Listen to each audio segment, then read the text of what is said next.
We are now 2 weeks away from the show of shows, the granddaddy of them all, the showcase of the immortals that nobody's going to see. It's Wrestlemania, live from an undisclosed warehouse in Rancho Cucamonga, California. Welcome to Wrestling with Egos here on YouTube and on Anchor Podcast.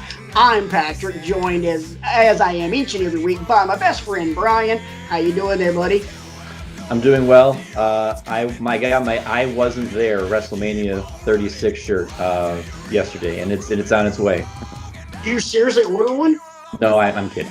Okay. I thought it's cute. I mean, I had no problem with it. I thought it was great, the fact that they did that. And we'll talk a bit more about that later, including our exclusive Wrestling with Egos spoilers for WrestleMania 30, whatever this is. WrestleMania, I wasn't there. And by spoilers, I mean we're not going to do them.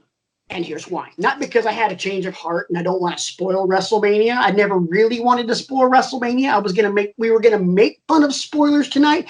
And for example, we were going to talk about Brock Lesnar defending the title against Drew McIntyre and what I was going to say. And the winner was Lash LaRue. But what you were going to hear was a censored sound and a black bar over my mouth. So it was just going to be a gigantic troll job. Here's what wrecked the troll job. So apparently, unless you've been hiding under a rock for the last month, there's this serious virus going around the entire world. And it's wreaking havoc all over the place. We said it very tongue-in-cheek a few weeks ago, but we're doubling down on it. Wash your damn hands. Keep everything clean. Social distancing. I literally have not seen this dude on camera too in about a month. I mean, it is what it is. This thing's starting to wreak havoc on WrestleMania more than just the venue. Over the last 3 or 4 days, it is, by the way, Friday. What's today's date, Brian? Help me out. Friday, March 27th, in the year of our Lord 2020. Amen. So for the last 3 days, again, March 27th, a lot of things have come out. First and foremost, let's get the big one out of the way. Roman Reigns has pulled out of WrestleMania. Obviously, it was taped over the last couple of days, so WrestleMania is already in the can. But Roman did not participate because of several things. There are several people on the active roster that are a little under the weather, including guys on SmackDown like The Miz. We'll get to him in just a little bit. But let's rewind about a year ago. Roman Reigns was just coming back after his second bout with leukemia, which, FYI, if you're not medically read up, I really had a nice in-depth conversation with Nurse Rant Mode On, also known as Mrs. Rant Mode On, and my wife simply told me that for someone like Joe Anoa'i, Roman Reigns, we're going to use his real name here because this is a real issue. This could kill him because through leukemia and through the treatments that he's gone through, he has an extremely weakened immune system. This could be devastating to his very life. So he's getting the fudge out. Don't blame him, Brian. And from what I've been reading, from reputable sources, as opposed to just, the shock and awe that they're putting on the news these days, one of the most at-risk populations right now is people that have immune system disorders of any kind. Yet another reason, folks, to take this seriously. It's not hogwash. It's not poppycock. It's not some concoction by somebody to try and make money. It's legit, and you need to take it seriously, in all seriousness. So I commend Roman, Joe, for being, forthright and self-diagnosing and saying, look, I'm going to get out of here and be safe so that I can keep playing my trade down the road. But that's the most high-profile match so far that's been altered by the current situation. Right. And so because of that, your WWE Universal Championship match is now Goldberg defending the title against Braun Strowman. Okay. Yay. Okay. See, yeah, I'm fine with it. On short notice with a thinning roster. Oh yeah. We poke fun at the WWE several years ago because there was a rampant bout of mono that went through the roster and just tore people up. Roman was one of them, obviously. Weakened immune system. Now we know. Bray Wyatt was one of them. So was his brother. So was Bray Wyatt's baby mama. And, we ripped him because of that, because mononucleosis became one of the best bookers in the history of WWE because we got AJ Styles and the Fiend. I'm sorry, AJ Styles and the Demon. Bam! Which is, to this day on the WWE Network, still the gift that keeps on giving. But that, we kind of poke fun at. We're not poking fun at this because, number one, people are dying, and number two, we've got this dumpster fire of a match. This is like a Super Bowl between the Jacksonville Jaguars and the Cleveland Browns. Thank you, no. Well, that can't happen anyway because they're in the same conference. I'm not worried about the minutia of the whole thing, Brian. I'm just talking about two god-awful, crappy football teams. This would be like Ole Miss versus Tulane, for the national championship. And are there still tickets available for that? You have fun with that one, Chief. Looks like we're sitting in the front row. Yeah. You'll be all by. Hey, you will definitely be practicing social distancing there because nobody else is going to give a flying damn about that one. Tonight's attendance 4. Anyway, so we've got that. And there's also some other rumors of people that this illness might have compromised their match. Asuka is apparently a little under the weather and has been. So there's belief that maybe that the women's tag team match between the Kabuki Warriors and what I am calling Bliss Cross Applesauce. Nice one. Thank you. I've actually ripped that off of Alexa Bliss's Instagram. She started referring to it as that. So, whatever the goddess says, I follow right along with it. So that might be in jeopardy. And also the triple threat match between the Usos, the New Day, and Miz and Morrison could be in jeopardy because, aforementioned, the Miz is a little under the weather as well. We don't know if Asuka and the Miz are COVID cases or not. But at this point right now, you really can't be too delicate. Can't be too cautious. So who knows? Couple things that I am excited about though. And I'm looking forward to seeing them. Apparently, and this is the only spoilers you're going to get. Apparently, not only is The Undertaker and AJ Styles being filmed on location, apparently in some sort of graveyard setting, which would be really friggin' gangster.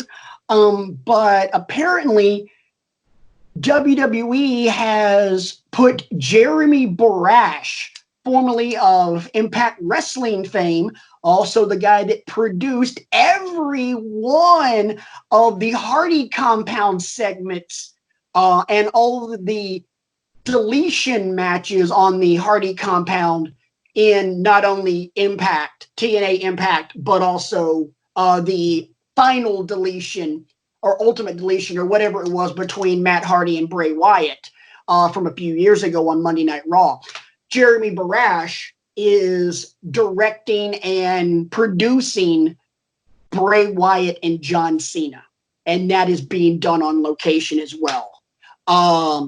Yeah, I'm now very excited about that one because that could end up being really freaking cool. Because Jeremy Barash has proven that he has no problem pushing the creative envelope. So I'm looking forward to seeing what they do there, especially when you get Cena, who is, despite people giving him so much shit for only having 6 moves, he's got a brilliant mind. And Bray Wyatt might be one of the true geniuses of professional wrestling history. So I'm a little pumped about that one. Brian, any comments on either of those before we move on to talk a little bit about Impact? Not Impact, I'm sorry. A little bit of AEW, because something fun happened on AEW.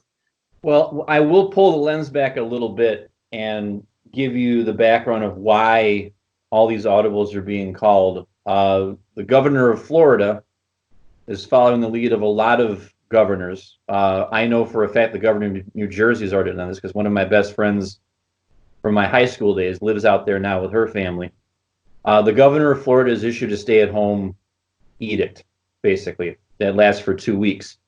And that is why you weren't going to get a live WrestleMania on April 4th and April 5th.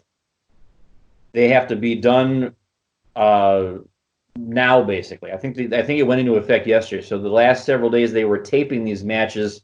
That way they can mix them up, put them whatever the order they want, just by hitting a button. So that on April 4th, here's what we see. We see these 7 matches on Saturday and these 8 matches on Sunday. One of my ways to make Mania fun actually centered around these 2 matches that you referenced, Taker and AJ and The Fiend and John Cena. The way that the builds have happened, they can't be your typical wrestling match in a typical ring. They needed to do something to push the envelope a little bit here, and I commend them for taking the situation, spinning it into something that has the potential to be something we'll talk about for a long time. The minute they started calling Taker AJ a boneyard match, you started thinking, what does that mean? And my mind didn't immediately go to Buried Alive. It probably should have.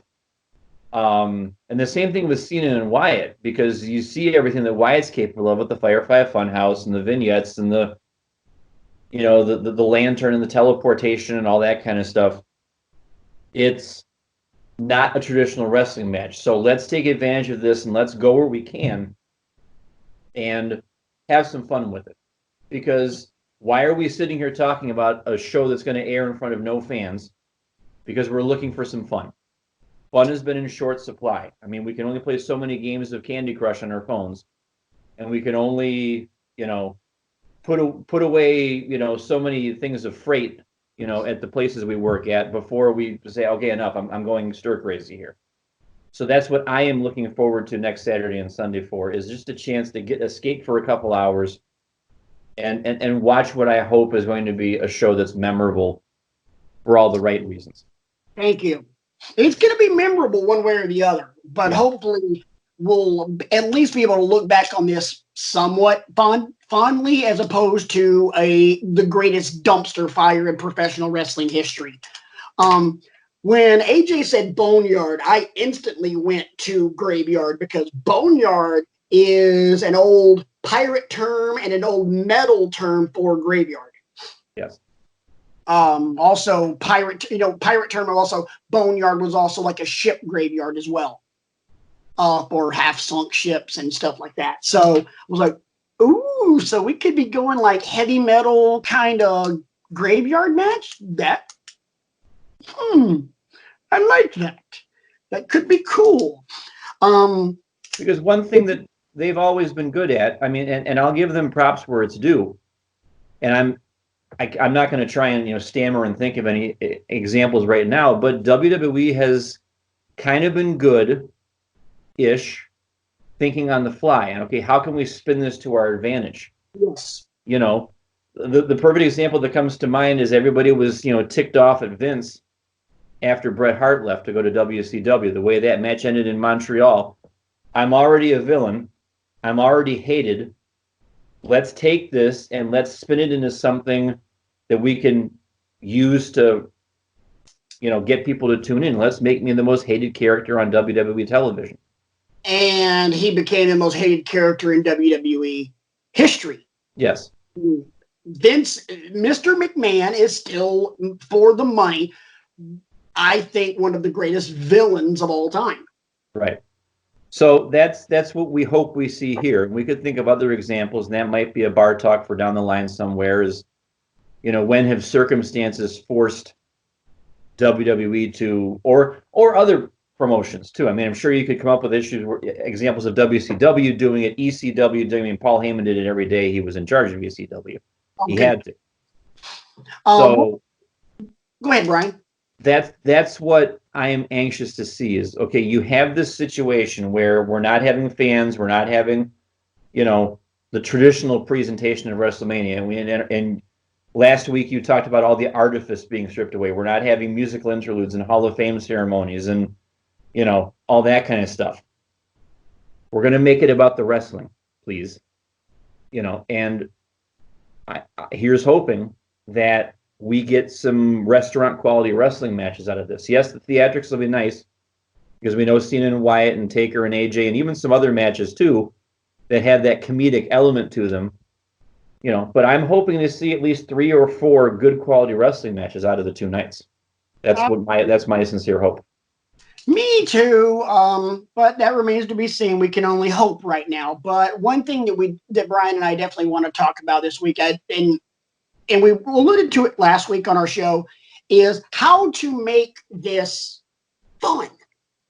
Because with everything going on right now in our world, we need, as WWE loves to say, put a smile on your face.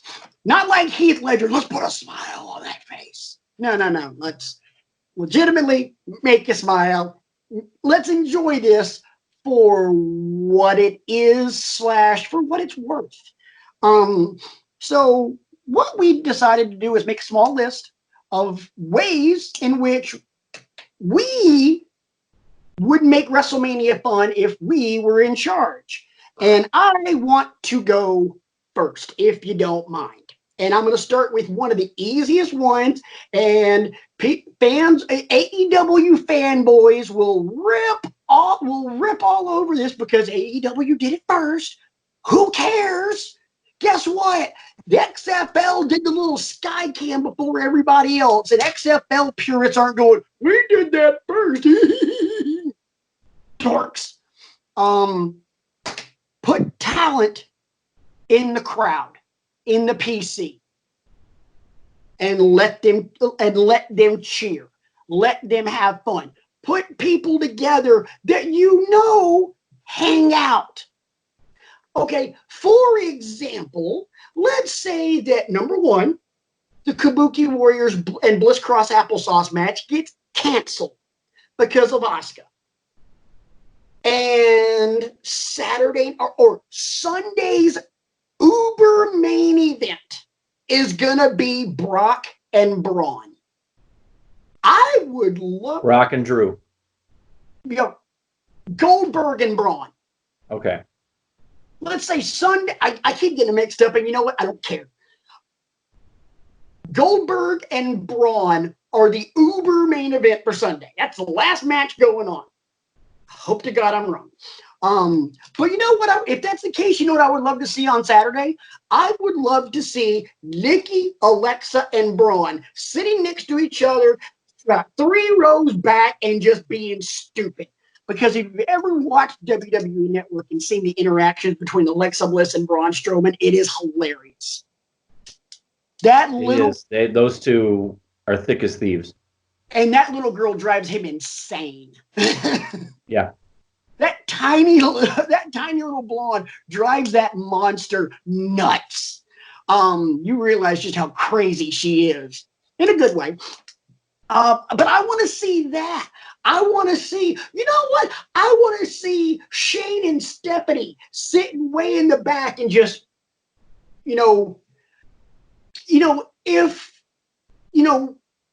whichever day the New Day's not wrestling, give me all three of those guys front row and give me E just shoveling popcorn like he did that one time on SmackDown. Give me that. And bring back Xavier, give him a microphone, and let him just, make little snide comments like he always does when they're playing Madden together. Put Woods on commentary for fart's sake. Yeah. Sweet Lord, that'd be fun. But give us something lighthearted. Something like, yeah, we know this is a little weird, so we're trying to have fun with it. Just, because if you're doing that, you know what you're telling me, Vince? Hey, just go with it. This is weird. This is not going to make sense. Brian, I've said this to you a million times in the almost 10 years of our friendship. Hey, dude, I got this crazy idea. It's going to sound weird. It's going to sound like it doesn't make sense, but it makes sense up here. Just go with it. Just trust me. And you usually do, and 9 times out of 10, it pans out really well. Then there's that every once in a while, it's a dumpster fire. I haven't gotten us killed yet, but just go with it. Just trust me. Just trust me on this one. It's kind of like that scene with The Rock and Kevin Hart in Central Intelligence. We're either going to get killed or this is going to make a really boss story. So that's my first one. Brian, what you got? My first one we kind of already touched on a little bit, but I'll reiterate. Because I didn't think about a Buried Alive match when I first thought about, AJ and Taker, Cena, Wyatt. What I thought back to was the Boiler Room brawls that Foley and Undertaker used to have. If you could work safely amongst all that stuff, you're obviously not going to go through broken glass. We're going to cut yourself open like Foley did, unfortunately, or anything like that. Or maybe that was Foley and Big Show when they had theirs. I can't remember, but somebody cut themselves really bad on something. Yeah. But if you explore the space, if you will, explore the space, it's a time to get theatrical in a good way. And hiring Jeremy Borash to do Cena Wyatt's a good move because you saw the theatricality of everything he did with Matt Hardy. And it was wonderful, Yeah. So that's my first one. I'd like to double down though. All right. Commentary. You mentioned commentary and putting Xavier Woods on commentary. I think they should have 2 people doing the main commentary the whole night and 2 people only. I don't need roving commentary teams that switch out every match. Give me Corey Graves and give me Tom Phillips, and that's it. You can cut to other people. You can cut to other people because I like their dichotomy. I don't need Jerry the King Lawler with his jokes from 1975. I don't need Byron Saxton and his I'm just so happy to be here. This is going to be a great, Tom Phillips and Corey Graves have a good interplay. And I think they're the ones that could do the best job on commentary that we're used to, traditional commentary. Give me Corey Graves and Mauro Ranallo. I forgot about Mauro, with all I'm due sorry. respect. Mauro over anybody right now. I love Mo so much because honestly, no, don't give me Mauro Ranallo in an empty arena. No. That's true. Mauro isn't good unless he is feeling it. And he's not going to be feeling it if there's nobody behind him chanting, holy shit. Right. So, because, all right, there's a difference in Mamma Mia versus Mamma Mia. Yeah. That doesn't sound cool. So, no. All right, I'm with you. Give me Corey. Give me Tom Phillips. I like that one. So, my next one, and I'm just gonna rattle off the rest of mine real quick because there are so many other things that we can really sink our teeth into, like our next topic. So number one, the next one, poke fun at yourselves. Kind of like Austin did a couple of weeks ago. He's cutting that promo and goes, "Tough road." Acknowledge the fact that you're not doing this in front of anybody. Acknowledge the fact that these are weird. Triple H, when he was doing commentary with Michael Cole on SmackDown, where he's just that, and him and Mojo just beating the ever-loving piss out of Michael Cole, and Triple H with the camera and everything. Give me that. Don't run from the fact that this is going to be a weird as shit show, because this is going to be a weird as shit show. Right. Don't hide from it. Give me at least one mind-blowing surprise. Like, just, for example, I saw this on a rumor mill. I don't know if it's going to happen, and if it does, I'm going to piss myself, because it would just be just cataclysmically beautiful. Taker buries AJ. Or, Taker beats AJ, and however this match is going to go. And then Taker's confronted by a dude with a baseball bat and a black trench coat. Yep, that guy. My favorite wrestler of all freaking time. There are rumors that they are setting up for Sting and Taker at SummerSlam. And if it happens, I'm going to lose my shit. So give me a huge surprise. You've got to do something. Whether it be that or the Undisputed Era destroys whoever wins between Brock and Drew. Undisputed Era comes in and just cleans house, and show fades to black with that. There you go. Give me that. Massive surprise, which also leads into something else. End on something epic. I made this reference plenty of times on past episodes. It's like watching the Hobbit trilogy, that second movie, Desolation of Smaug, where the dragon comes, dragon escapes the mines and is heading toward that lake town, and he's going to burn the whole thing down. And, you hear Benedict Cumberbatch's voice, I am fire, I am death. And then it cuts to Martin Freeman, who's playing, Bilbo Baggins. And he just, what have we done? Cut to black. Give me that. Give me Undertaker turns around, there's Sting, face to face, black. And then the lower third credit that you see in the center of the screen at the end of our show, that, WW, the little copyright logo in the corner. Give me that. Give me something epic. Because what that'll do is that spins you forward. Bingo. You want some forward momentum. You don't want everything to end all neat and tidy. No. There's still storylines that come out of Mania going forward to take you into SummerSlam, to take you into the fall. Something like this, you've got to end on a cliffhanger, and I think you've got to end on something just absolutely just nasty, and that would be it. And throughout the entire show, give me the feel goods. Give me. Don't just make me smile. Get me here. Give me something that gives me. And it doesn't have to be sweet and cuddly. It can be just something fun and something warm. Give me the feel goods. Because we're in really shitty times right now, boys and girls. Give me the feel goods. Give me something where I can be like, oh man, that truly is good shit, pal. So there's mine. Rattle, brother. I have two more. I'm going to say what I think is my best one for last. As far as the promo packages go, I think you should limit the promo packages to no more than 3 minutes per match, maybe even less. Like you could even go 2 if you really need to. Or you only do promos for 8 matches total between the 2 nights. Or your highlight ones. Like Drew and Brock obviously need a promo before it.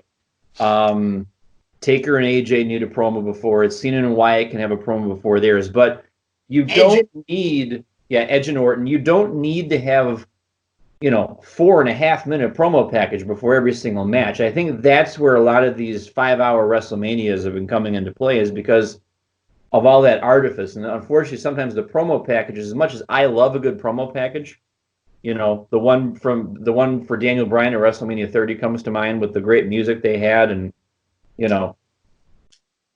but there's a chance for you to kind of make it lean, mean, and more efficient by wrestling machine. Yes, by using the promos wisely. You don't have to use them every single time. Right. And my last one is an offshoot of them not doing Takeover Tampa the way they were originally planning to, because I think you would have gotten Finn and Walter at Takeover Tampa, or at the very least the Takeover Cardiff that got canceled because of concerns over there. Dublin, sorry. You could do with Finn Balor the exact opposite of what you said you wanted to see the New Day doing. Where New Day is going to be sitting there and obviously providing comic relief, have him sitting in a dark room somewhere in the arena with a television monitor. And he's backlit like he is in all of his promos, and he's just sitting there and watching a match, plotting his next move. Like, with a scowl on his face. And does he need to utter a word? No, probably not, because the more interested he is in a match, that's probably who he's going to make his next move on, because Finn and Walter will always be there down the road whenever that resumes, And when it does resume, there's a 6-word phrase for it. Shut up and take my money. So, I mean, maybe just, let me go back to the card here. Maybe Finn watches the Kevin Owens Seth Rollins match with, paying extra close attention to. Maybe you see him writing something down or something like that. And maybe he makes a move on Rollins at the end of April. Maybe he watches Daniel Bryan versus Sami Zayn. And he decides, I think it's a crock that Sami Zayn's the Intercontinental Champion. Not to denigrate Sami Zayn, because I think it's well deserved that he's finally got a championship, of consequence. Who knows? But I think, him as the kingmaker on the chessboard, kind of trying to make the move and decide, okay, who am I going to pick off next? I got to put Walter on hold for a little bit, but the Ring General will always be there down the road. I need something else to occupy my time. And guess what, Seth Rollins, you're it. Or whomever, because Seth Rollins is kind of rudderless, I think, right now with the Money Night Messiah thing. It's wearing thin. Although, real quick, that promo he cut on Owens on Monday night, that was pretty good. Yeah, it reminds you what he's capable of. Yeah. So that would be my other thing that could make it. You've got the comedic with the New Day. Okay, let's go a little dark in some places because you got the balance of the two, the dichotomy of the two. Right. Finn's the right guy to do that with. It's not macabre. It's not, gore, but it's, there's a reckoning coming, right. And I'm the one to give it to you. Well, let's get off this and let's talk about something that is dark. We wanted to talk about this for next week, but next week's WrestleMania, and we're going to do nothing but talk WrestleMania. Real quick, before we get into this, I just want to say one thing. Dynamite. That segment two promo segments just left my jaw on the floor. Number one, that taped segment with Darby Allin with all the masks. Sweet mother of God, that was so good. I can't say enough about that kid. He's going to, as he gets more seasoned, he's going to be a killer. And finally, that interaction between Chris Jericho and Matt Hardy at the end was the stuff of legend. Jericho just being the very, offhanded, whatever, kind of brushing everything off. And Matt Hardy being broken with a B, not a W, broken Matt Hardy and his absolute best. And I have of all the weird things that broken Matt Hardy has said and changed words around, like the man with 3 H's and the Bucks of Youth and Brother Nero, I never thought I would laugh as hard and think that is so good. Brian, I'm going to just call you the same thing he called Jericho. You are the whole of an ass. I was like, oh my God, that is amazing.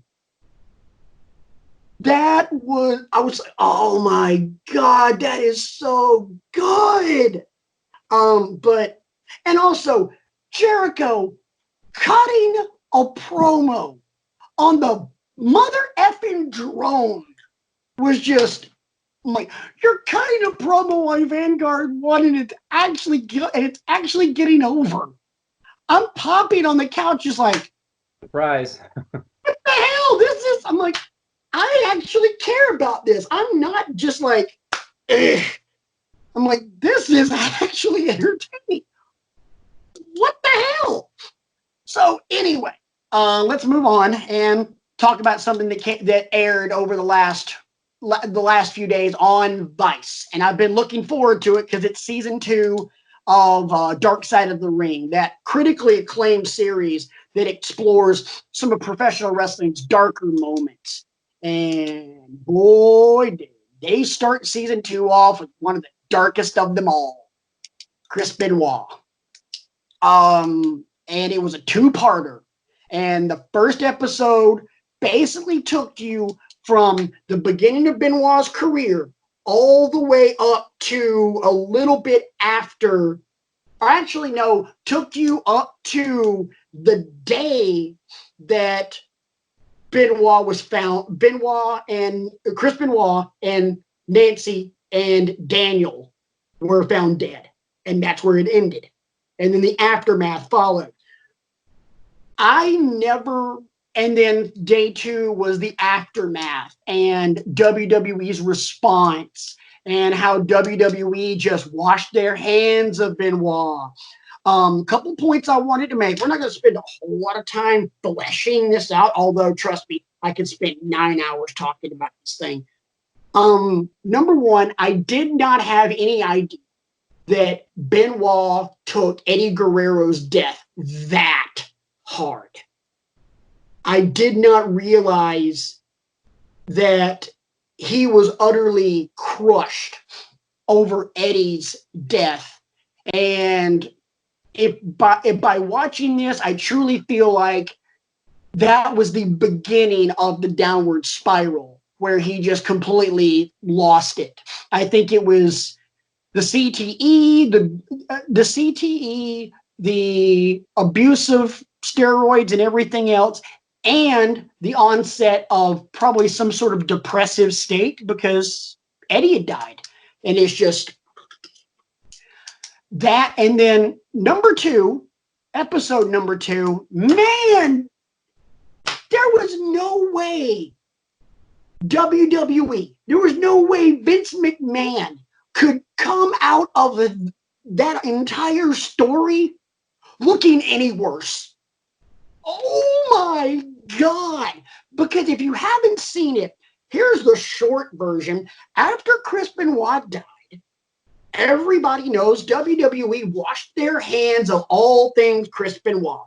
Within a couple of days, his name was taken off the website. His, name was scrubbed from the WWE network. His matches are still on there, but there's no text mention of Chris Benoit. Not only that, but WWE never reached out to Nancy's family. WWE also never reached out to Benoit's ex-wife and his surviving son, David Benoit, who's in his mid-20s now, or late 20s, grown-ass adult. And holy crap, just to hear Nancy's sister, I can't remember her name, Sandra? I think you're right. Yeah, Nancy's sister Sandra and David Benoit both discussing this. It's just like, oh my God, did they really do something that douchey? Yep, they did. Because it wasn't just them saying it, it was confirmed by people who were wrestlers who were also a part of doing this show. Chavo Guerrero, the narrator himself, Chris Jericho, all saying, yeah, completely washed their hands of the whole thing. What finally brought David and Sandra back together, did you notice what type of wrestling show they were at? Yes, I did. At an AEW show. I was like, well, damn. But WWE couldn't have. WWE looked worse at the end of this than they ever did during the Owen Hart thing. And here's the sad part. They're ending season 2 with another 2-parter. And guess who that's about?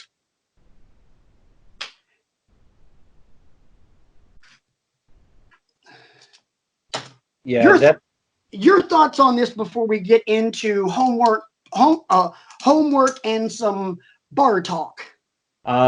This episode of Dark Side of the Ring was the reason I did not have any time yet to watch AEW Dynamite from Wednesday. I was going to check that out over the weekend. I remember how I felt when the news broke back in 2007. As do I. Because I actually liked the wrestler Chris Benoit when he was in the. I thought great underdog story. I thought the moment at WrestleMania 20 when he made Triple H tap out was, epic. That him and Eddie at the end. Yes, hugging, embracing with the confetti coming down, and full disclosure, cried. Yeah. Cried. But I thought to myself after watching this episode of Dark Side of the Ring, how could you be any more tone deaf? How could you be any more,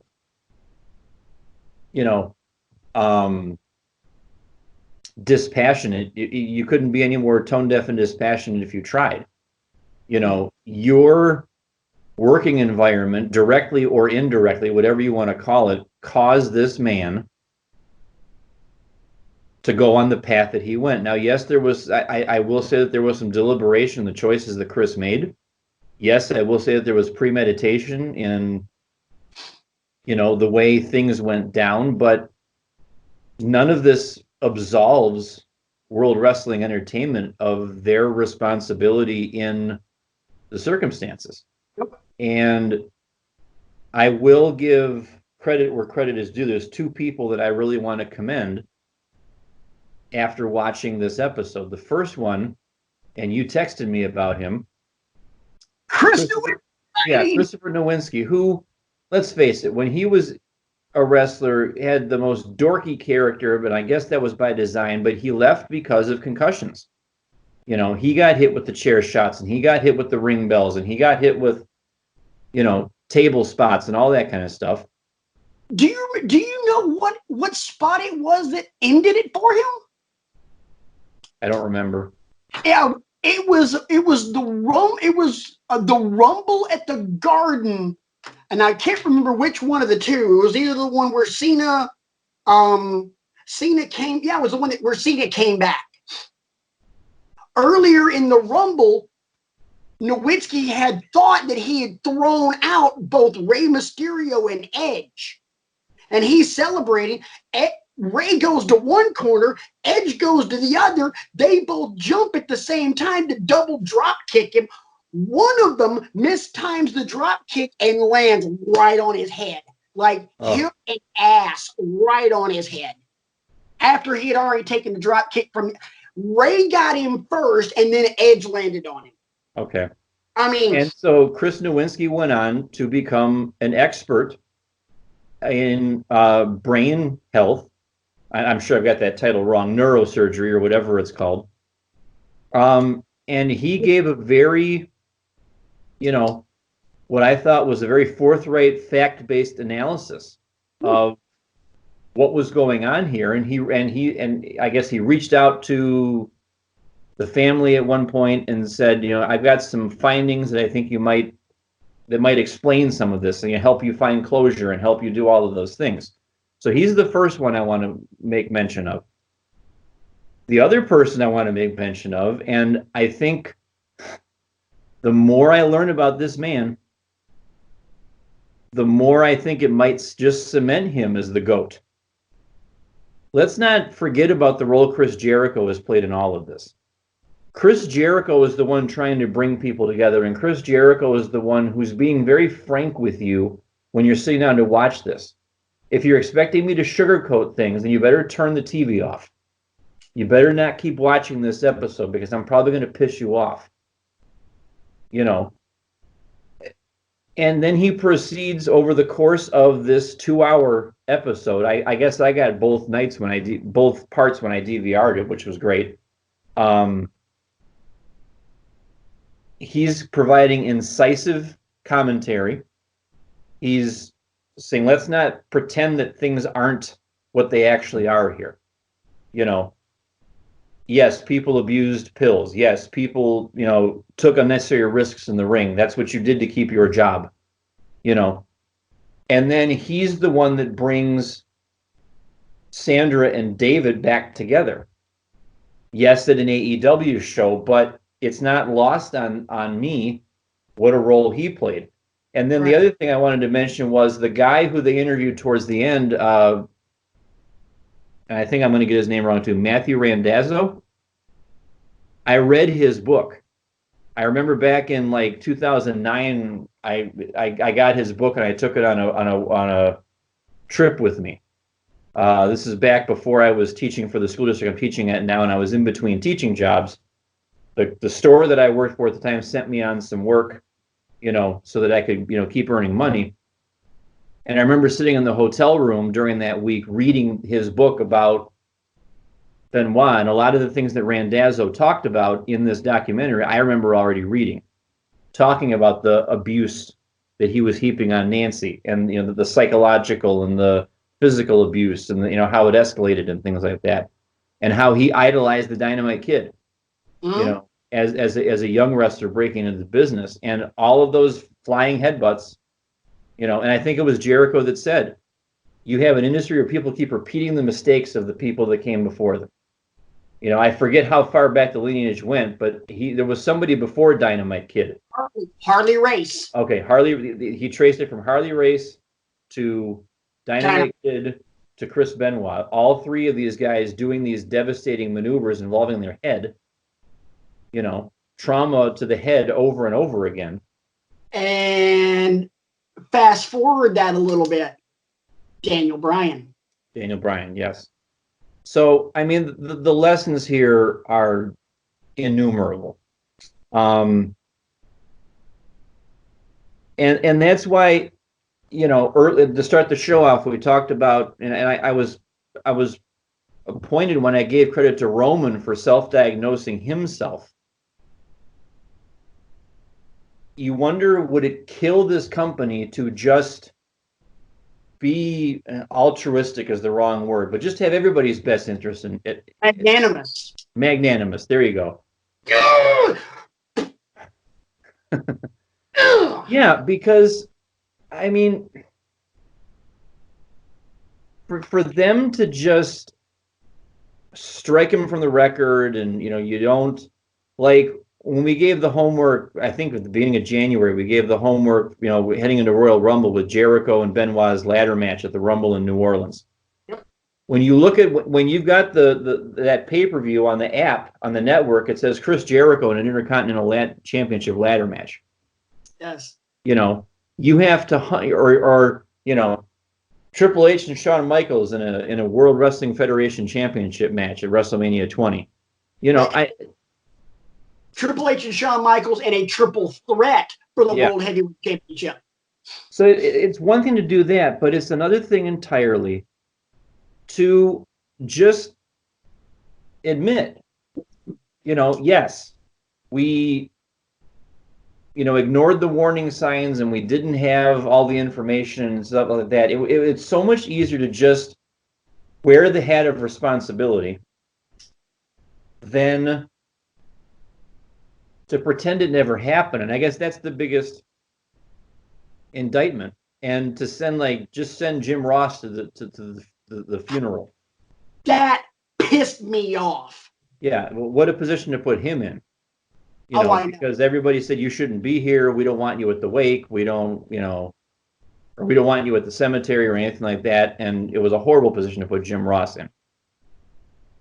So I remember, the episode and I remember being very angry. And it's a shame that it takes things like this happening to a company, a corporation, whatever you want to call it, to make them realize, maybe we shouldn't be doing things like this. But WWE has a long, long, long history of doing that. I mean, hell, look how they did China. Yeah. And China was never going to see the Hall of Fame until she died. First off, Chris Benoit will never see the Hall of Fame. Second off, nor should he. Not shedding any tears over that.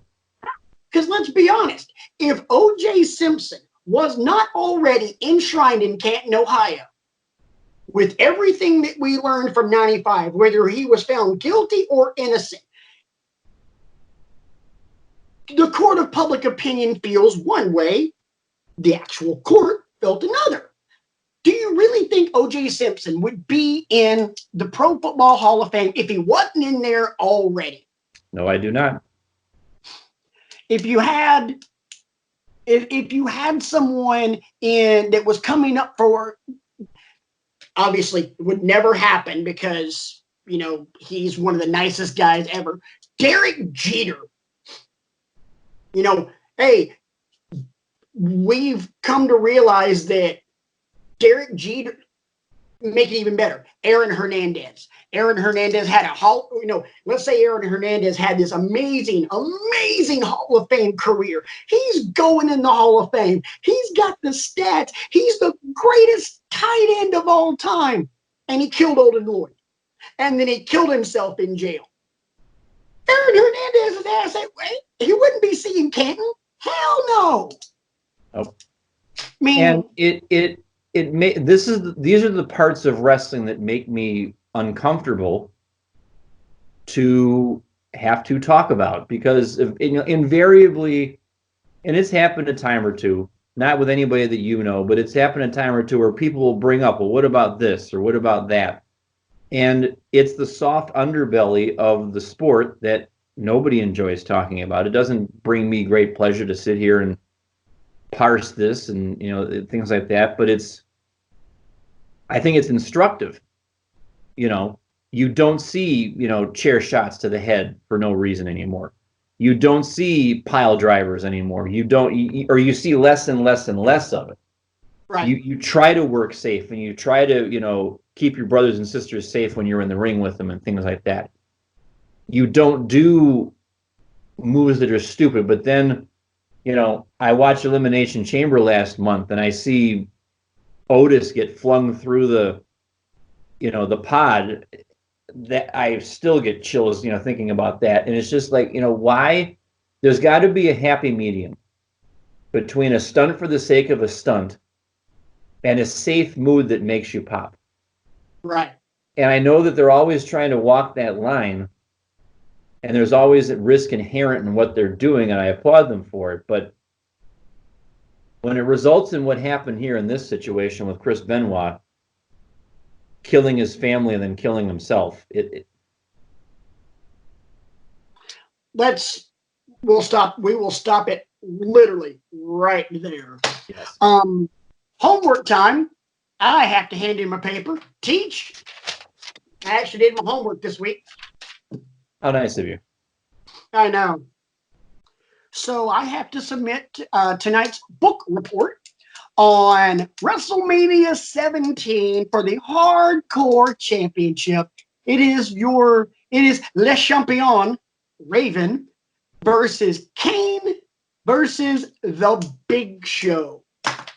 good, sweet Lord, I forgot how fun this match was. That's what I said last week when I sent it. We want to have a little fun because it can't all Oh, be about 5-star classics. We just want to have some fun. this was all right. So let's rewind a couple of months ago. RJ and I had that little back and forth where I was a jerk to you guys right before Mrs. Rentmo and I left for Vegas to go get married and all that, and for her to become Mrs. Rantmodon. And I gave you guys the King of the Road match from whatever WCW Uncensored that was. RJ doubled down and gave me the Kennel from Hell match from Unforgiven 99, I think.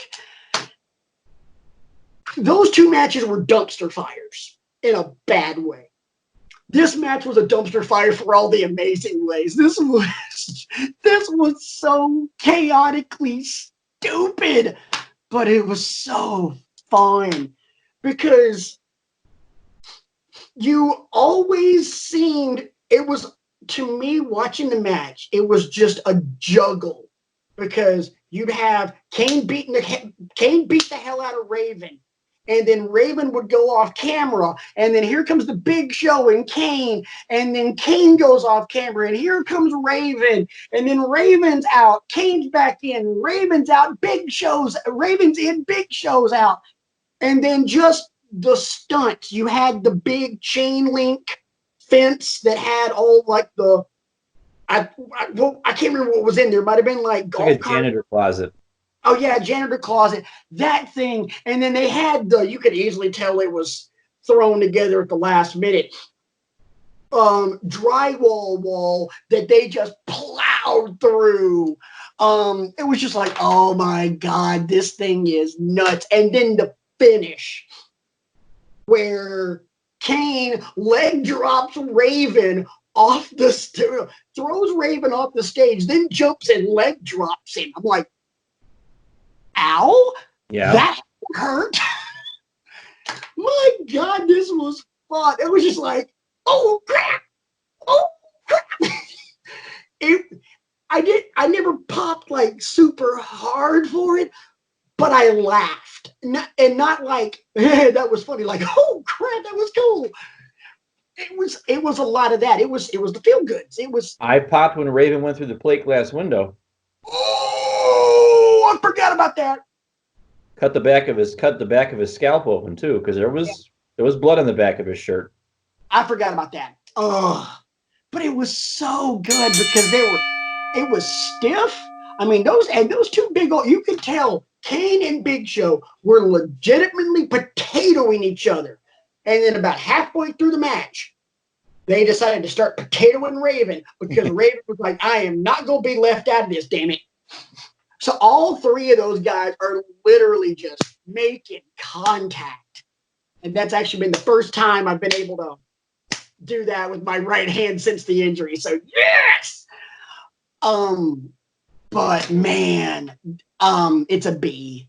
Obviously can't give it an A because it's nowhere near being close to, grade A quality, but it's good stuff. So I loved that one. I do not right now have homework. I will come up with homework while we were discussing Bar Talk. Because honestly, I forgot to come up with it. So let's go ahead and get in to the finish, to our finish of the night, where we will discuss tonight's Bar Talk conversation, which is wrestlers in movies. And Brian left it up for interpretation that way because Mrs. Brian, aka the Lovebird, came up with this idea. So just left for interpretation. Wrestlers in movies. So the way I went with it, I'm like, okay, cool. Wrestlers in movies that they made an impact. I something about their role in this movie or these movies, I'm like, yeah, cool. I like. So if you don't mind, sir, because I know where you're going to go first, because, it's about as obvious as me saying, hey, we're going to have a discussion tonight about college football running backs. Patrick, who do you think the greatest of all time is? Cameron Otis Payne. Kidding. Slapped the shit out of you. He went to Auburn. Yes, he did. But you know what? That sumbitch could never hold on to a football. I stopped calling him Cameron Artist Payne and started calling him Petey. How many yards? How many feet are in a mile, Petey? 5,280, and you gonna run every last one of them. You're killing me. Wrestlers in movies, and I gotta start not because the movie was great, because it was not. But it's one of my favorite lines in all of movies. I am here to kick ass and chew bubble gum, and I'm all out of bubble gum. Roddy Piper. Piper was in They Live, which is a cult classic sci-fi movie. Absolutely terrible. There's worse movies I'm going to mention on my list, by the way. But the fight scene in They Live is like the thing of legend. The fight scene is so good. South Park parodied it. Did a parody of it between the two handicapped kids.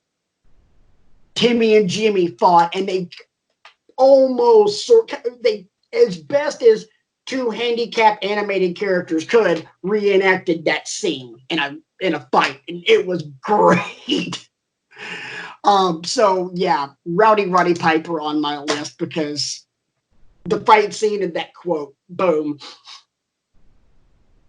Well, I'm going to start with the OG. The one that I think kind of spurred everybody else to thinking, hey, maybe I can do that. You have to start with Andre the Giant and the Princess Bride. You know, that now I don't remember any of his lines, but I know he was in it. And he's probably the one that really started it all, the one that got all these other wrestlers thinking, hey, maybe if I'm tired of, all the bumps that I'm taking in the ring, I can go off to Hollywood and make a good buck. Piper, Ventura, then again, and then just went from there. And I'm going to be honest, I'm going right into the guy that I just mentioned, Hulk Hogan. Hogan started it by being Thunder Lips in Rocky III, which that was a really good role. I liked Thunder Lips. And then he did a lot of other, some questionable movies. Mr. Nanny was embarrassingly funny. Suburban Commando was god awful, but then there was No Holds Barred. Damn it. That movie may suck. I don't care. I will watch that son of a bitch on repeat. I freaking love that movie. Harley and me and you in the tree. What's that smell, man? Dookie. Oh my God. That movie, No Holds Barred, is so bad. But God, I can't stop watching it. It's just like. So my next one, I'm going to go to the gold standard, and I'm probably you. Yeah, I know that there's people out there in wrestling with Ego's Land that love to make fun of me every time we're together because anytime he shows up, oh, he must have a movie coming out to plug. That's why he's back. But that's what I say to you. Well, hey, but props to The Rock for recognizing that there is an opportunity to be had here. Has he had clunkers? Yes, he's had clunkers. Has he had killers? Doom was a clunker. But we're not here to talk about Doom. We're here to talk about the fact that this guy has had his fingers on some of the best action movies and some of the most underrated other movies that are out there. And I'll just a short list. He's involved in 2 franchises right now. He's involved in the Fast and Furious franchise, which he's been in about 4 of them now, I think. He's been in every one since Fast 5, I think.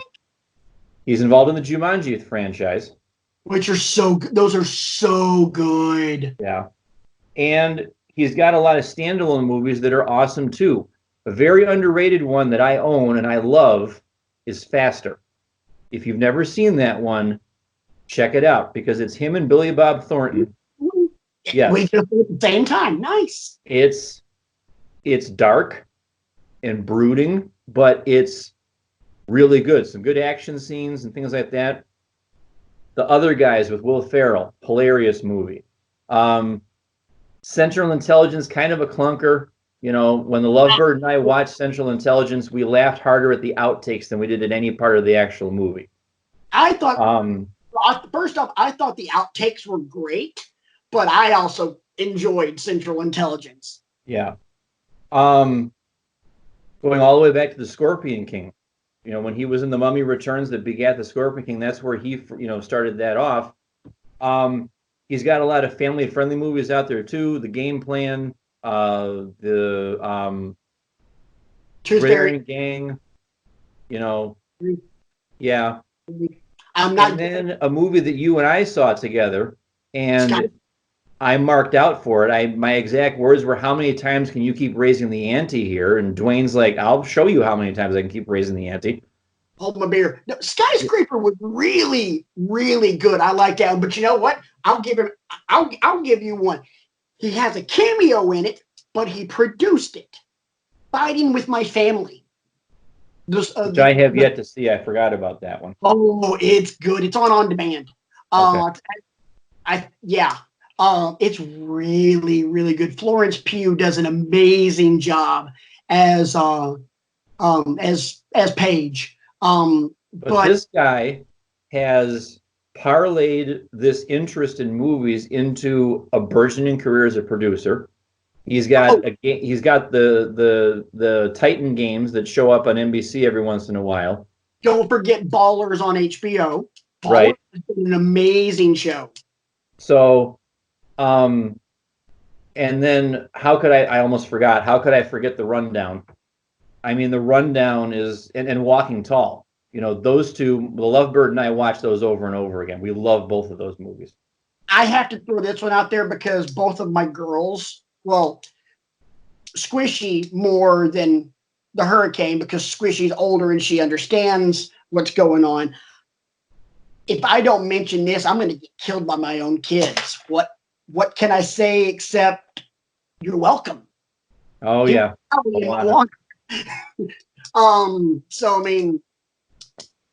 So, I mean, you know, heap all of the aspersions on me that you want for marking out for this guy every time he shows up. But look at the track record. More often than not, he knows how to deliver a family-friendly film. He knows how to deliver a great action film. He knows how to deliver a good comedy film. The list of actors that can do that are pretty short. Right. You know, usually you're cast into one genre. So The Rock for me is always going to be the gold standard. I got one more I'm going to add. I'm going to scratch a couple people off the list for time for brevity's sake.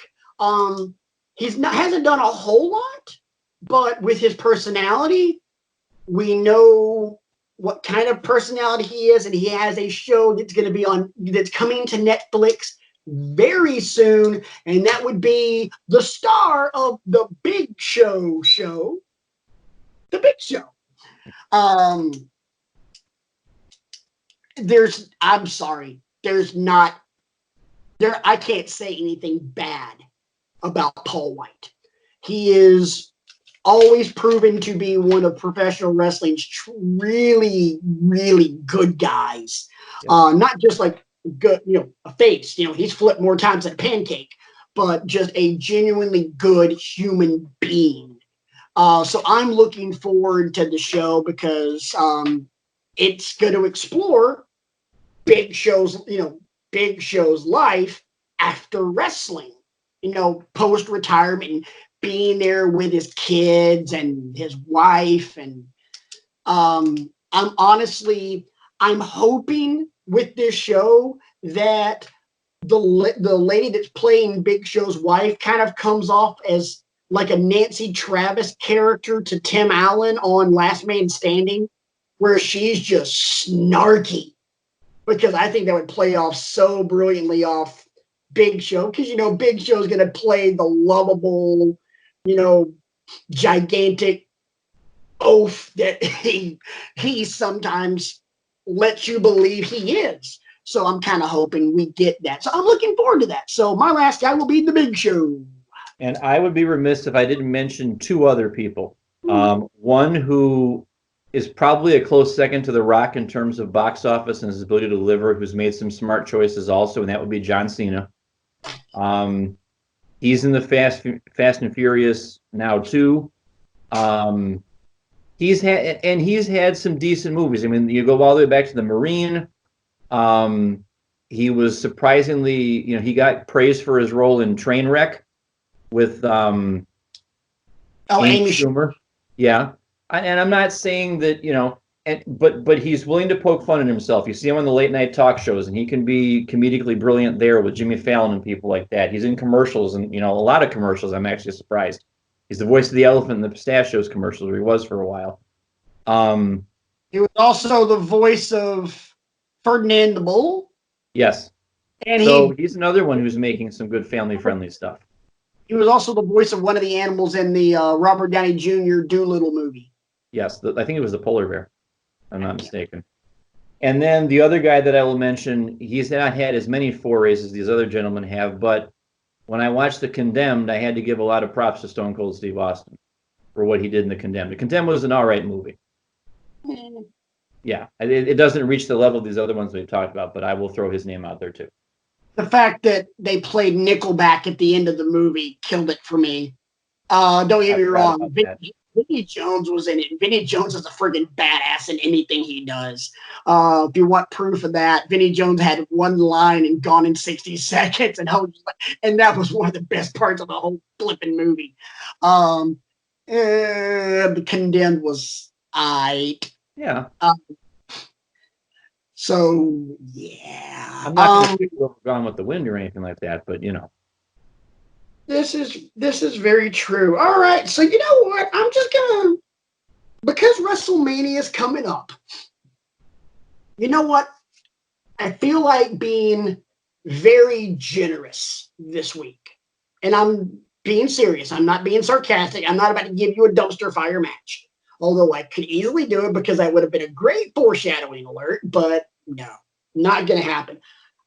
Brian, I'm softball tossing this one. Just nice, easy toss for this one. You'll be able to hit this one right out of the park. Since this is going to be the last this is going to be the last show before our WrestleMania preview next week, I'm going to give you a WrestleMania match. I'm going to take you all the way back to when you and I might have been in, help me out, what year did you graduate high school, 95 or 96? 94. 4, okay. So you would have been in 6th grade. I was in 4th grade. And so to tell you how long it's been, I'm going to take you all the way back to WrestleMania 4. The main event for the undisputed WWF Championship. And yes, I said WWF because it hadn't changed over at that point. In the finals of that massive mother bleeping tournament, the $1 Million Man, Ted DiBiase, versus, the Macho Man, Randy Savage. Freak out. I do an okay Macho Man. I personally give it like maybe a C+. Guys, in the comments below, grade my Macho Man. There you go. Comments below, grade my Macho Man. You can do it, Brian. Feel free, man. I know you're subscribed to the channel, so go for it. I don't care. Be honest with me. Don't flipping keep, computer troll me. Be honest. If you think it sucked, hey, Pat, I think it sucks. Okay. You're entitled to your opinion. You suck, but you're entitled to your opinion. So yeah. Hey, like I said, nice big WrestleMania gift wrapped thing. And also being the fact that, your youngest niece has a birthday coming up just a couple days before WrestleMania. So there's your gift wrapped present. Hey, it's the little Hurricane's birthday. So everybody, you get a present, and you get a present, and you get a present. So why not? You know what my present is? Being able to do this show with my best friend. I like it. People, let me tell you about my best friend. God. Anyway, Oh buddy, wow, time. Jesus. I've got to like wash my hair and dry my hair, and that's going to take like hours and hours and hours. So, appreciate you guys joining us this week. Sorry we didn't give you spoilers, but let's be honest, what I was going to do at the end of the show was rip you for joining the show if you wanted spoilers by saying you don't have a soul and you should be ashamed of yourself and you're a great disappointment to your mother and I. So there you go. There's my scolding. If you want spoilers, go somewhere else. And I hope you slip on a banana peel and fall on your ass. Don't break your tailbone, but I just want a nice bruise right on a butt cheek just because you want spoilers. You know, I'm karma. That's all I'm asking. Karma. Just one good Colt Cabana slap to Kip Sabian. What did the five fingers say to the face? Before we get out of here, Brian, any final thoughts? Just enjoy the build up to WrestleMania. And please be safe out there. Wash your hands. Thank you. And you know, stay safe and check in on your loved ones as best you can. And we appreciate you showing your support like you always do. Excuse me, yawn. I literally running on about 3.5 hours of sleep because I had to post a fireside chat this morning, and I'm like, went to work at 10 o'clock. Like, yeah, because again, shout out to my bosses again. Second straight Friday that it was just like, bye. I literally came in today to find my boss going, how many hours have you worked so far? Okay, you're out at 2 or earlier. 12:30. Nice. I clock in at 10 on Fridays, by the way, boys and girls. So yeah, that was a quick turnaround. So appreciate you guys as always. Hit us up on Twitter. Brian's at bcrego15. I'm at Rant Mode On. WrestlingWithEgos@gmail.com is the email address. The Google repository where you can get all of the back episodes and links and homework assignments and all that stuff is bit.ly/withegos.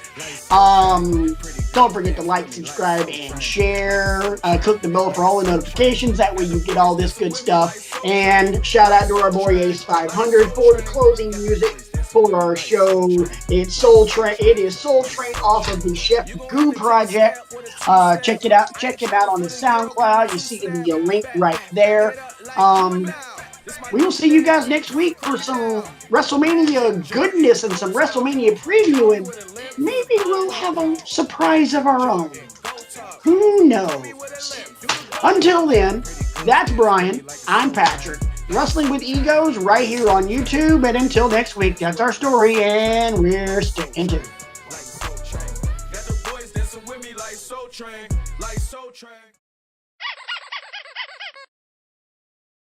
Another satisfied customer.